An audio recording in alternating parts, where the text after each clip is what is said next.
Getting into homesteading means you start doing more for yourself and you start learning a lot too. I was born and raised up in Ohio. We moved down to Tennessee and we just sitting on an acre of land right now. We've got our goats, we've got chickens, and we have our garden. The chickens, start learning about carpentry, start learning, how to build the chicken run, which I didn't do very well. It needs to be rebuilt, and not even just restructured or strengthened up. It just totally needs to be redone. I did build the chicken coop, and that was done all mostly from free pallets. I paid for some tin roofing, the plywood for the roofing. I got that door for free, and there was lots of screws I had to buy, lots of lumber.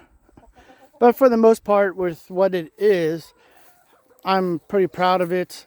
I did have to buy those windows up there, but I am pretty proud of it. Like I said, just pallets, putting pallets together, and then tearing pallets apart to put the boards between the slots in the structured pallets.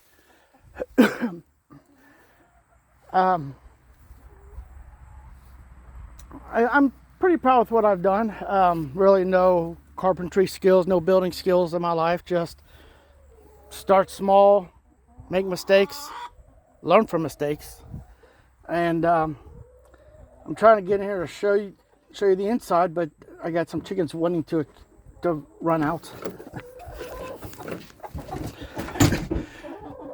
On the inside, we have our nesting boxes, and she's not even one of our broody hens, but she's sitting there.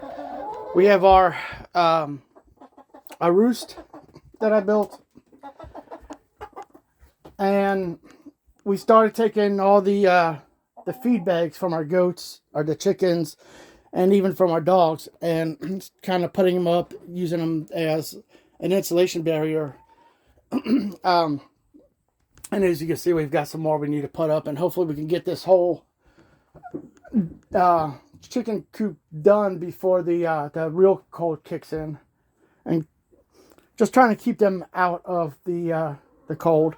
It is late November.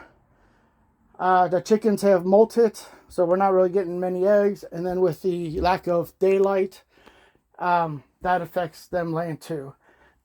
So this past summer, before a predator got into our chickens, we had over 20 chickens, and we were getting 15, 18 eggs a day. And as you can see right now, we've got 2. And I think I upset her, so we'll step out.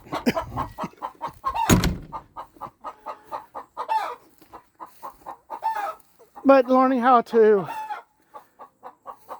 build stuff like this, especially out of pallets, was not easy. One of the biggest obstacles I've had to overcome, to deal with, and something I had to learn was pallets are not square.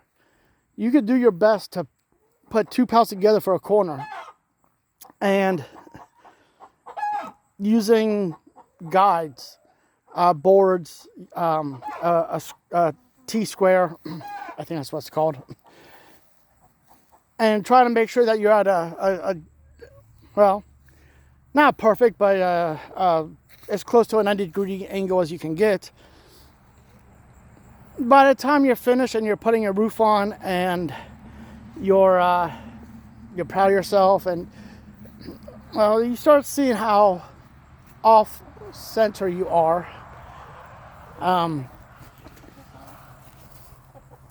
know the sun's in the way, but if you can see the roof up there, that's a good indication how it gets narrower into the rear, that this is definitely not square.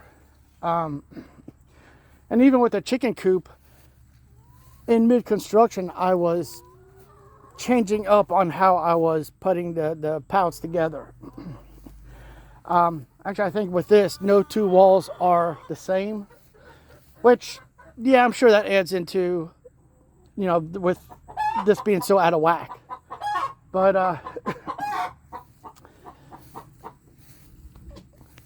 right through here, you can see I got a pallet board in there.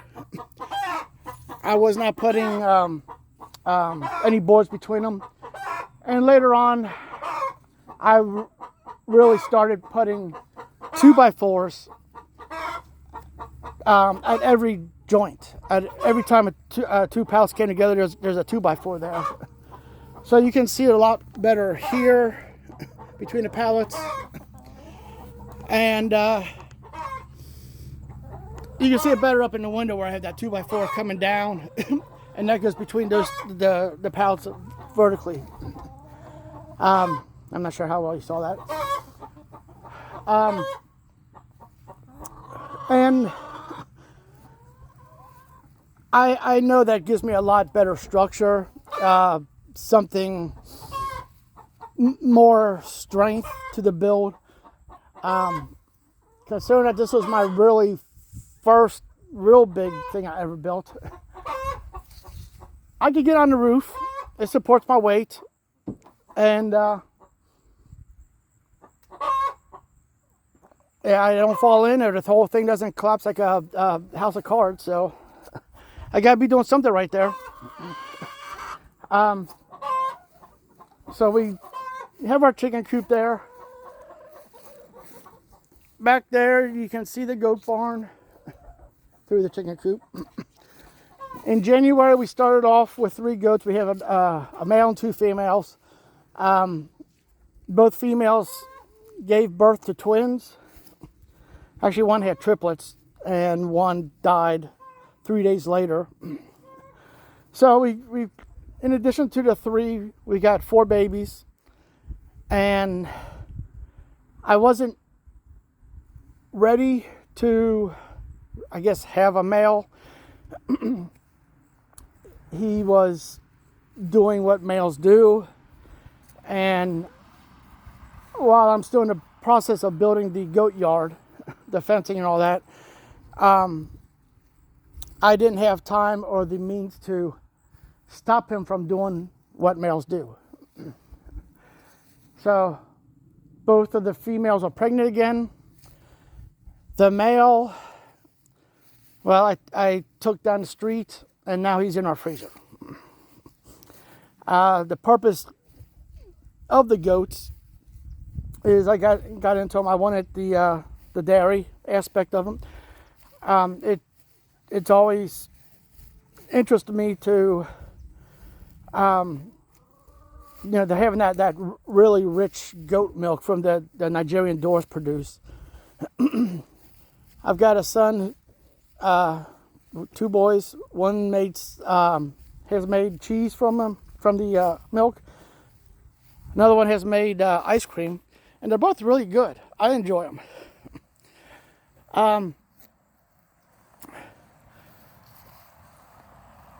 So, yeah, getting into the homesteading, you're learning a lot. You're learning about the chickens and how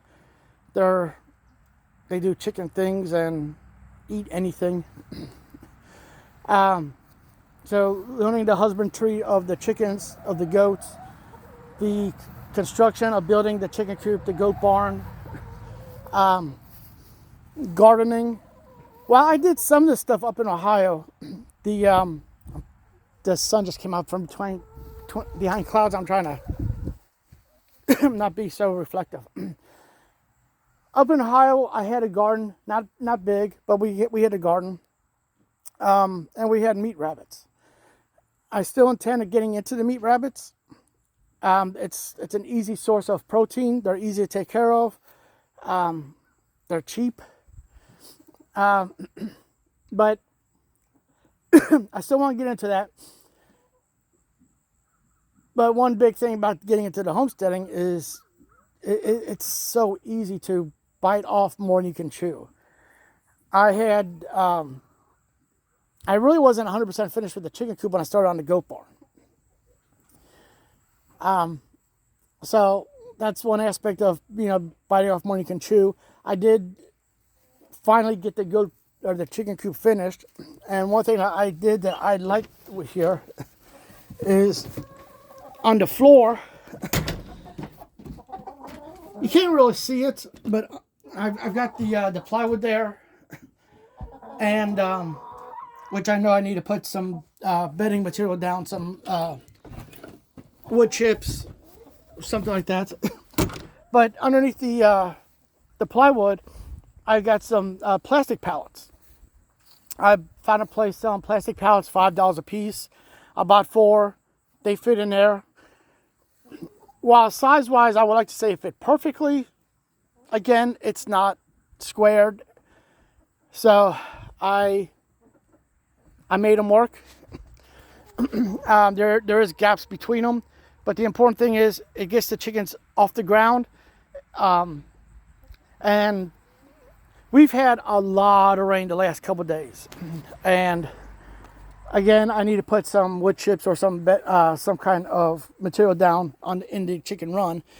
But you can see it's all muddy, nasty. And I'm sure that's one reason why all the chickens are in the coop right now. Even though it's a nice day, currently it's in the 60s, and we're supposed to get up near 70 today.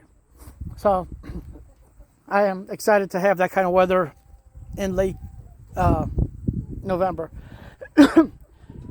But that plastic pallets keeps the chickens off the ground. In the winter time, it's going to keep them warmer. They're not going to be, their feet will not be on the cold dirt.